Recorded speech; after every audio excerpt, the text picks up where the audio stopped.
Hello and welcome to Banking Transformed. I'm your host, Jim Marous, founder and CEO of the Digital Bank Report and co-publisher of the Financial Brand. Old revenue models are dead.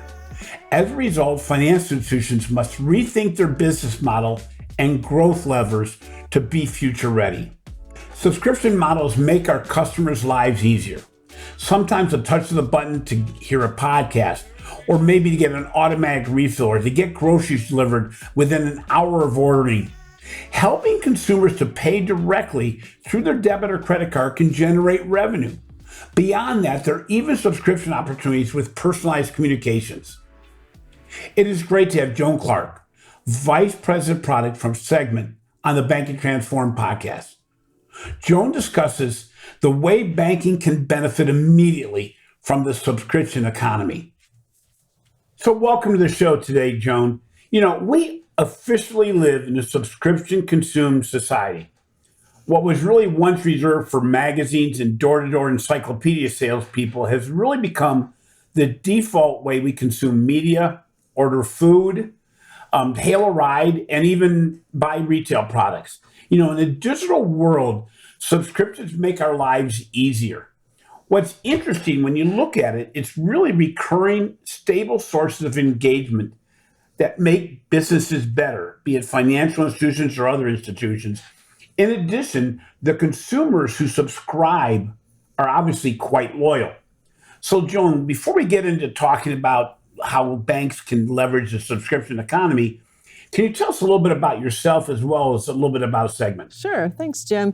And thanks for having us. I appreciate that.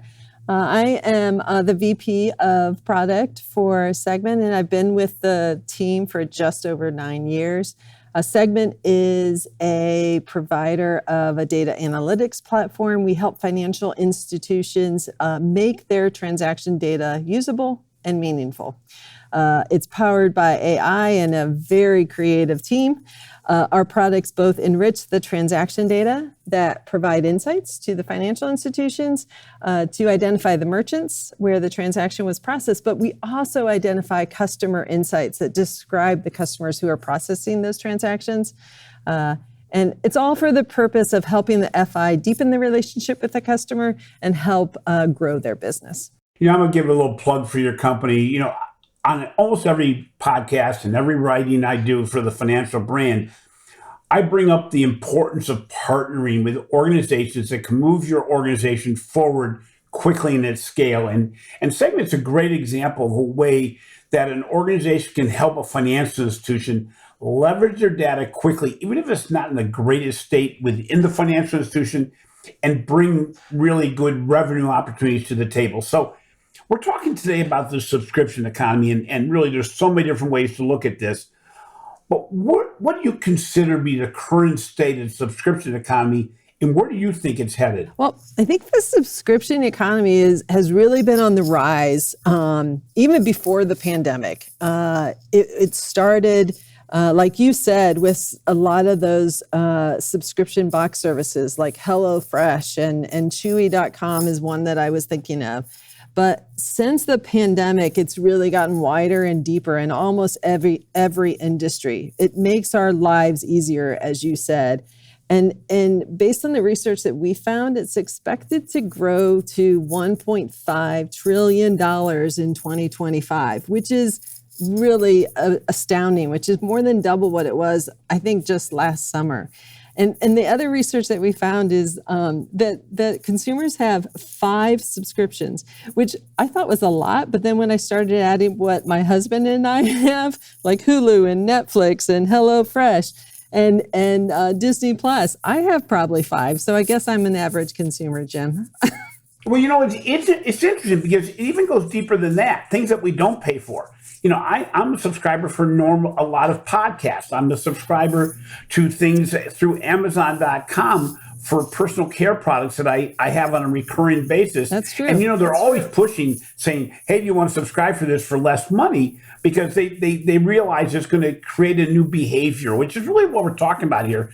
But more importantly, from a financial institution or non-financial institution perspective, it really is building new behaviors and deeper engagement. So Right. how do you think this trend is impacting financial institutions, basically of all sizes? So I think that's a really great question because, as you said, there's so many new opportunities for us to engage with those subscription services.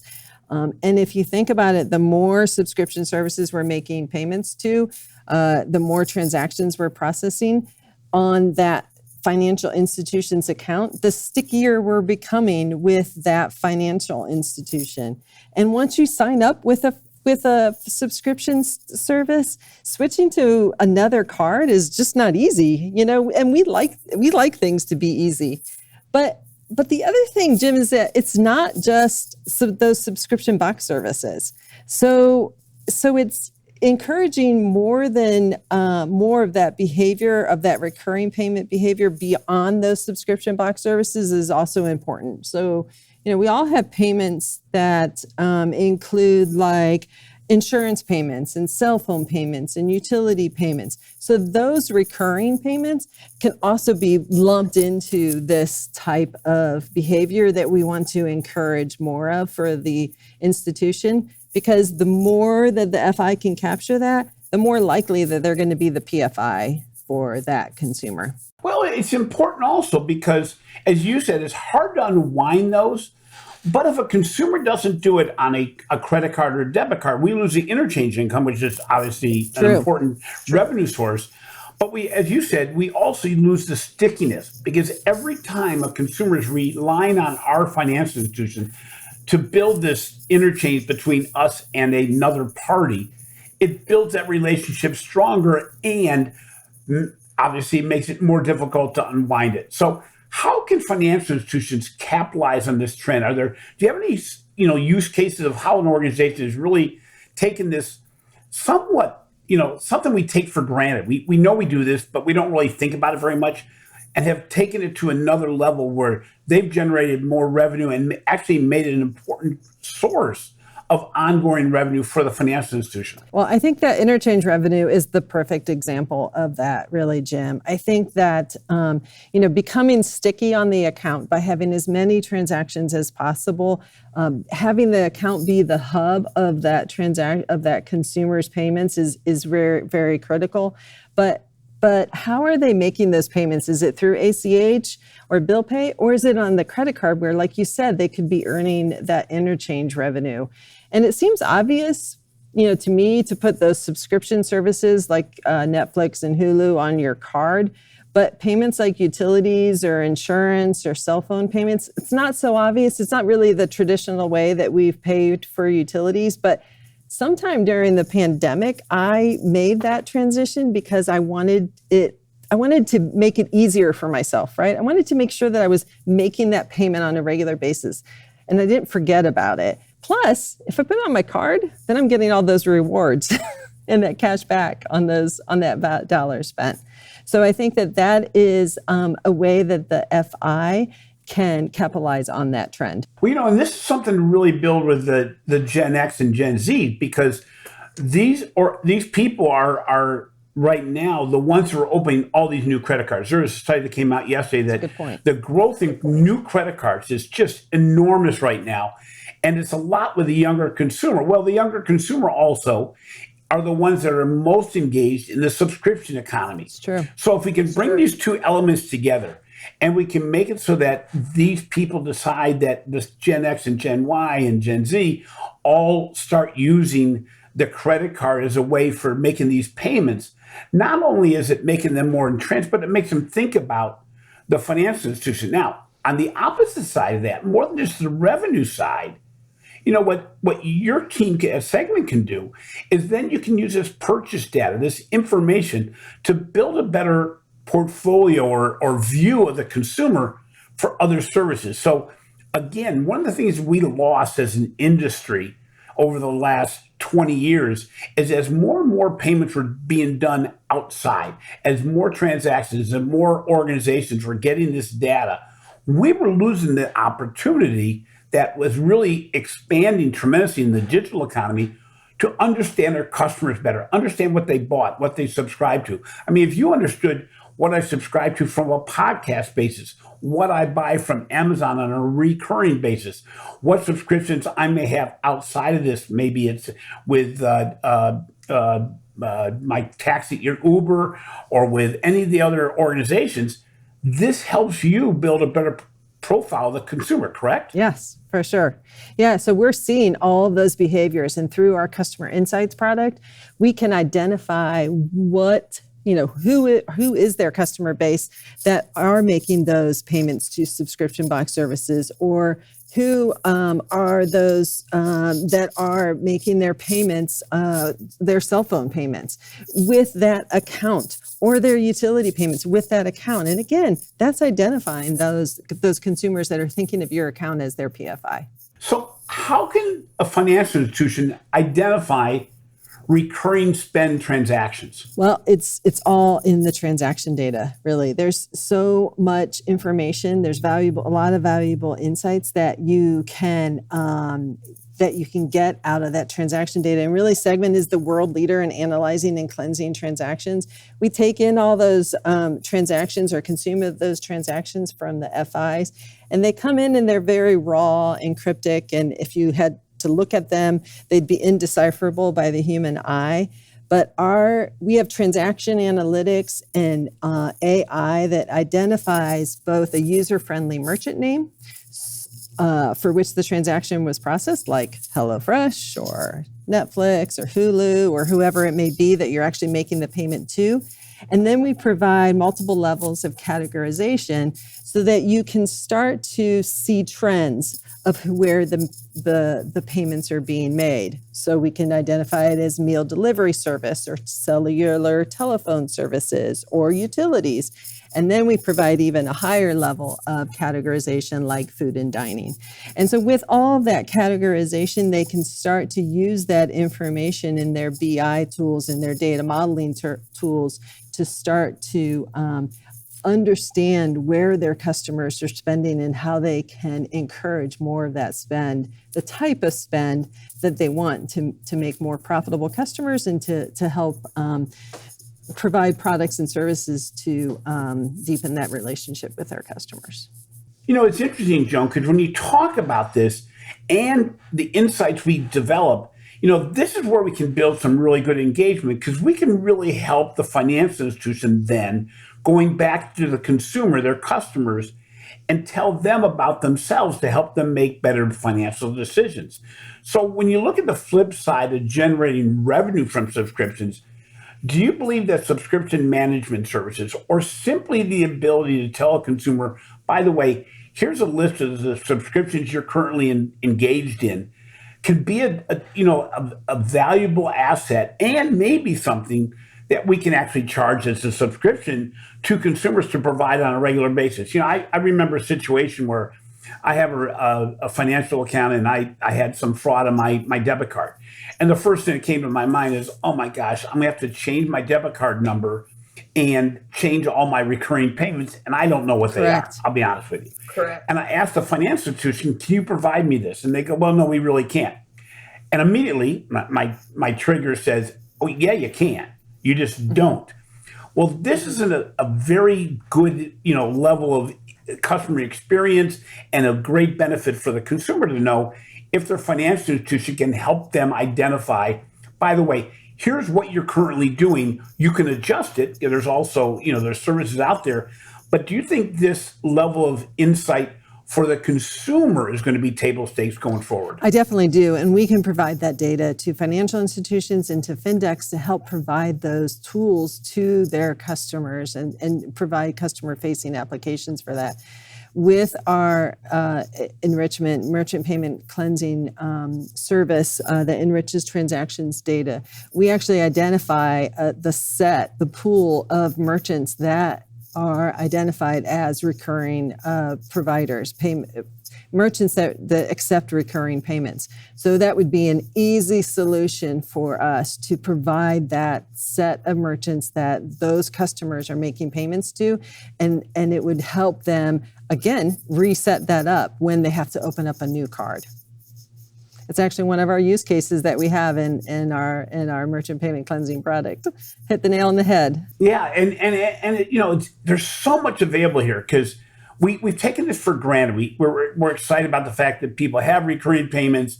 There's interchange income, as you mentioned, also the ability to collect insights. So can this recurring spend data be used for AI modeling? It definitely can. So there's a lot of, if you have that high volume of recurring spend, it's the characteristic of customers that you want to see more of, right? And so we've had clients that have used that enriched transaction data to identify card spend behaviors that represent those most profitable customers. And when they've looked at that transaction data of their most profitable customers, what they've seen is that those most profitable customers are the ones that have those recurring payments. The recurring payments not only to the subscription box services, but to utilities and cell phone payments and so forth. And then they drill down into that data and they find out what types of payments or what types of merchants are making that payment to. And then they offer additional rewards to encourage those that are not the most profitable customers to have that type of behavior. So they're looking for those, in the AI modeling, they're looking for those correlation between profitability and type of spend behavior. Yeah, so what's interesting is when you look at the auto payment idea through a credit card, or it could be any kind of major payment, a financial institution encouraging the consumer to do it is one way for the financial institution to say, we're looking out for you. We're using the insights that we know, and we're making your financial life easier, or at least more beneficial to you, even though we're paying out the reward. So it's saying, instead of having it come directly from your checking account, which you're used to doing, we have this data that says you're doing this regularly. You may think of this alternative. So, let's do a bit of a pivot here, because when we're looking at the overall subscription economy, not only are there revenue opportunities, but as we've talked about prior to this call, is there certainly other subscription opportunities around engagement. So is there a subscription model where banking solutions could offer enough that there may actually be the ability to create a monthly fee? In other words, the different things we've talked about here, where overall subscribing to a financial institution may have enough value that you could actually charge for it, such as, let's look at Amazon. They're charging us $130, $140 a year now for the right to shop digitally. Are there examples out there where a financial institution can bring enough value that a consumer could actually subscribe to the financial institution? Yeah, so if we could convince them to switch their payments from that bill pay to an ACH to card services, then there is an opportunity to do that, right? And then they can, the FI can earn earn those interchange revenue dollars. Right, and even the ability to show the value of what you're doing for the consumer, where the consumer is going to actually pay a monthly fee for it. We call them monthly fees, but this is really subscription revenue. This is what, any other organization is doing on a regular basis. This is another example of where subscription economy could play in. And while it's not revenue based, it's certainly engagement based.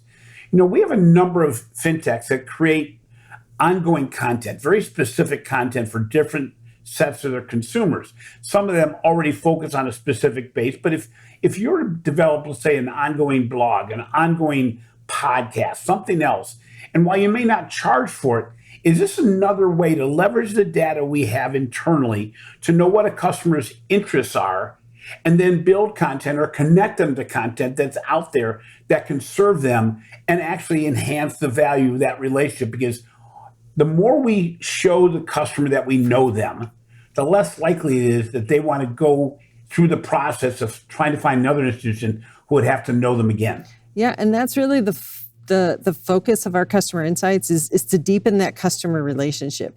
It is for the purpose of marketing content, but it is really to engage with the customer on a more personal level, to show that we truly understand them.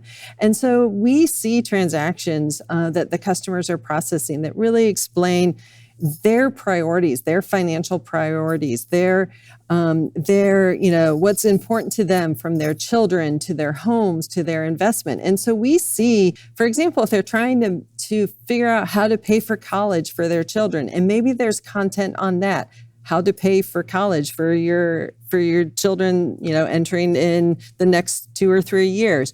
Or maybe they see that their consumers are making small investments via Acorns, and that could be another way to target customers for specific investment advice. It's interesting because we take all this for granted, but what you're really doing, and we've discussed since the beginning of the podcast, is instead of simply using data for us to know the customers better, you're actually talking about using data to help the customers pretty much know themselves better, but also continually illustrate that we can help them down their financial journey. And this is the missing link that most financial institutions haven't done in the past. My saying is, instead of making great reports, we need to make exceptional experiences. Well, I'm going to even move that further and say, build exceptional engagement opportunities, because you keep on bringing up that the more data that you have, the more data that's created, the more opportunities that are out there.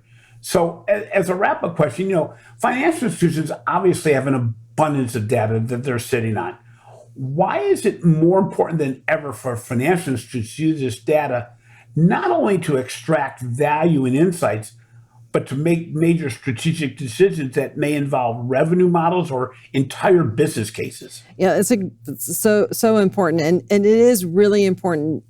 I love the context of the journey of the customer. FIs do sit on a lot of data, but making use of all that data is not easy. Like I said, that especially transaction data, that transaction data is messy and it's difficult to understand, but there are so many valuable insights that can be gleaned from the transactions that customers make. Because like I said, it defines our priorities. Where we spend our money reveals what's important to us: children's, homes, investments.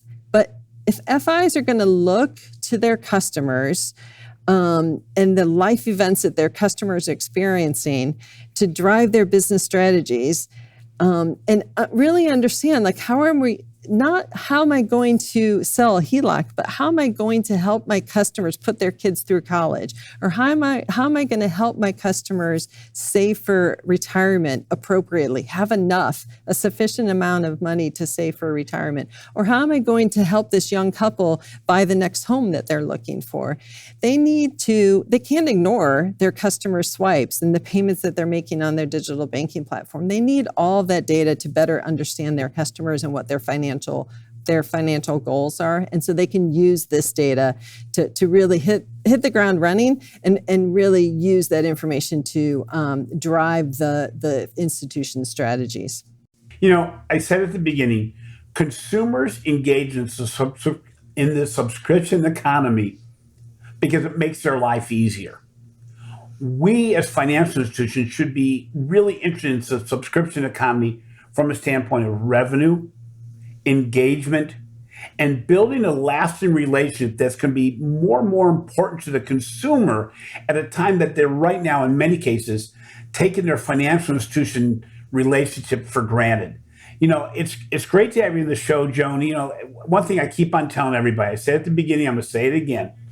Financial institutions have every excuse in the world for not engaging with third-party providers. They'll say, geez, my data's not in great shape, or geez, I have a core provider that's supposed to provide this. We have all these excuses, but the reality is the consumer's not going to wait for us to build a better engagement model, to understand them better. Organizations like Segmint are tremendously positioned today to help organizations out of the box, quickly and at scale, take advantage of the data and insights you have buried in your financial institution and immediately convert it. Doesn't matter what your core provider is, doesn't matter what kind of platform you have, doesn't matter how many silos you have. And yeah, that sounds like a plug, but what I'm getting to is we need as financial institutions to make this decision today. We can't wait another year to make this decision. The lag we have between the analysis and actually making the decision is lost money.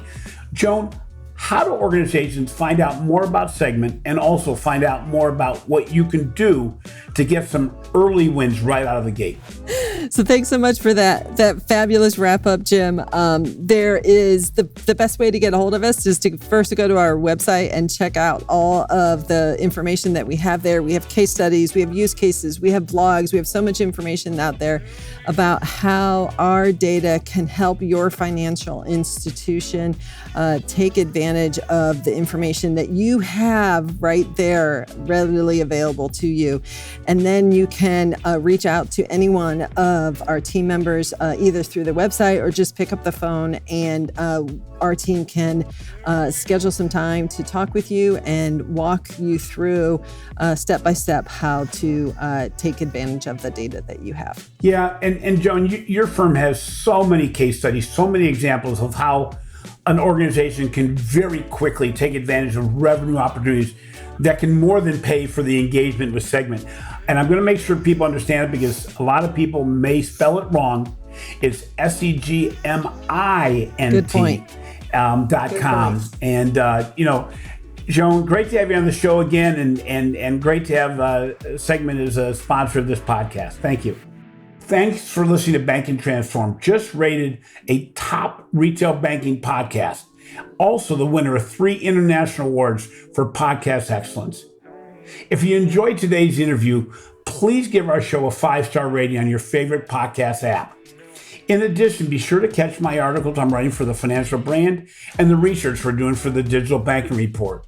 This has been a production of Evergreen Podcast. A special thank you to our producer, Leah Longbreak, audio engineer, Sean Rowe-Hoffman, and video producer, Will Pritz. I'm your host, Jim Marous. Until next time, remember, sometimes the greatest opportunities are hidden. We just need to seek them out.